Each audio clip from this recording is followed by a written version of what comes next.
জুলাই গণ অভ্যুত্থানের পরে এরকম একটা দিন দেখতে হবে এটা আমরা কেউ কল্পনাও করি নাই।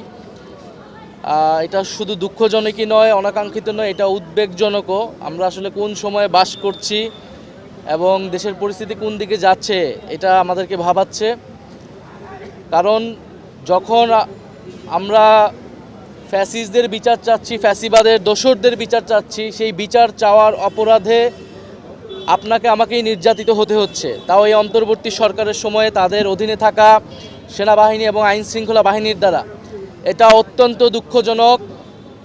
গণ অভ্যুত্থানের শক্তিকে অবদমন করতে, তাদের কোমর ভেঙে দেওয়ার জন্যই এই ধরনের পরিকল্পনা করা হচ্ছে, এই ধরনের দৃষ্টান্ত স্থাপন করা হয়েছে বলে আমরা মনে করছি।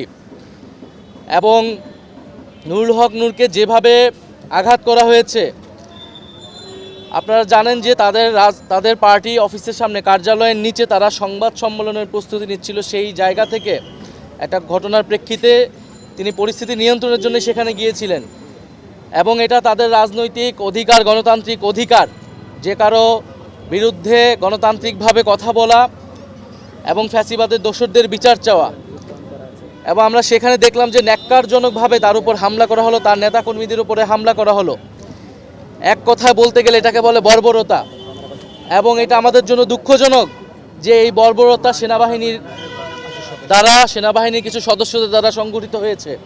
সেনাবাহিনীর অফিসারদের পক্ষ থেকে তাদেরকে প্রথমে হুমকি দেওয়া হয়েছে এবং সেই হুমকির 10 মিনিটের পরবর্তীতেই এই হামলার ঘটনা ঘটানো হয়। ফলে এটা আমাদের জন্য উদ্বেগের। অন্তর্বর্তী সরকার আসলে কিভাবে পরিচালিত হচ্ছে, সেনাবাহিনী কাদের নির্দেশনায় পরিচালিত হচ্ছে, এই বিষয়ে কিন্তু প্রশ্ন উঠছে। কারণ অন্তর্বর্তী সরকার গণ অভ্যুত্থানের এই নুরুল হক নূর, এদের মতো ফ্যাসিবাদ বিরোধী যোদ্ধাদের লড়াই সংগ্রামের ফলেই কিন্তু এই অন্তর্বর্তী সরকার গঠিত হয়েছে। ফ্যাসিবাদ বিরোধী রাজনৈতিক দলগুলোর সমর্থনে এই অন্তর্বর্তী সরকার এখনও তাদের কার্যক্রম পরিচালনা করে যাচ্ছে। ফলে এই সময়ে তার উপরে এই হামলা, এটাকে আমরা খুবই গভীর উদ্বেগের সাথে দেখছি। এটার প্রতিবাদের ভাষা আমাদের নেই। এবং আমরা পাশাপাশি এও লক্ষ্য করছি যে দেশে এক ধরনের অস্থিতিশীলতা তৈরি করার নানা চেষ্টা করা হচ্ছে।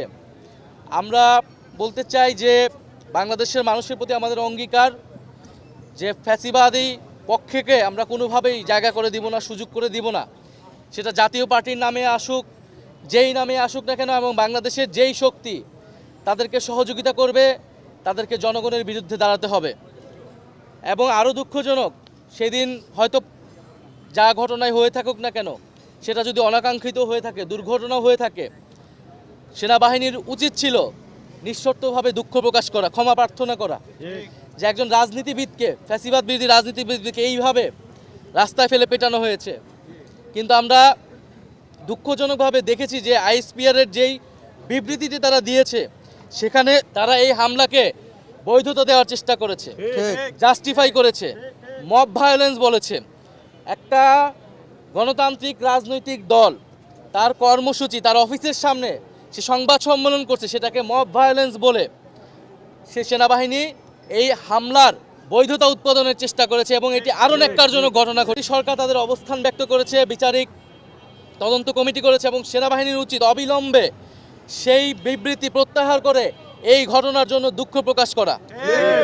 আমরা সেনাবাহিনীর প্রতি শ্রদ্ধাশীল ছিলাম অন্তর্বর্তী সরকার গঠনের সময় থেকেই, গণ অভ্যুত্থানের সময় থেকেই।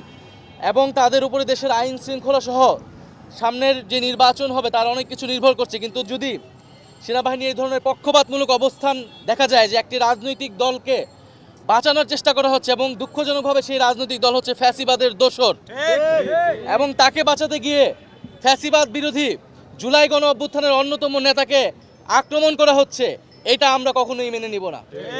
ফলে আমরা আশা করব যে সেনাবাহিনী তাদের এই অবস্থান পুনর্মূল্যায়ন করবে এবং তাদের এই হামলার জন্য, তাদের এই ঘটনার জন্য এবং দুঃখ প্রকাশ করবে, এবং ভবিষ্যতে এই ধরনের ঘটনা ঘটবে না সে নিশ্চয়তা বাংলাদেশের জনগণকে দিবে, বাংলাদেশের রাজনৈতিক দলগুলোকে দিবে।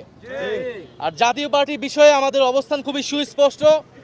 জাতীয় পার্টি শুধু এই গত 16 বছর ধরে দালালি করে নাই। 90-এর পরাজিত শক্তি তারা। 90-এর গণ অভ্যুত্থানে বাংলাদেশের ছাত্র জনতা রক্ত দিয়ে এরশাদের পতন ঘটিয়েছিল। কিন্তু সেই সময় রাজনৈতিক দলগুলো আপোষ করেছিল। ফলে ত্রিদলীয় জোটের রূপরেখা ব্যর্থ হয়েছিল এবং এরশাদকে আবার পুনর্বাসনের জায়গা করে দিয়ে যেই ভুল রাজনৈতিক দলগুলো করেছিল, বাংলাদেশের জনগণের সাথে যেই বেইমানি তারা করেছিল, 24-এর গণ অভ্যুত্থানের পরে আমরা সেই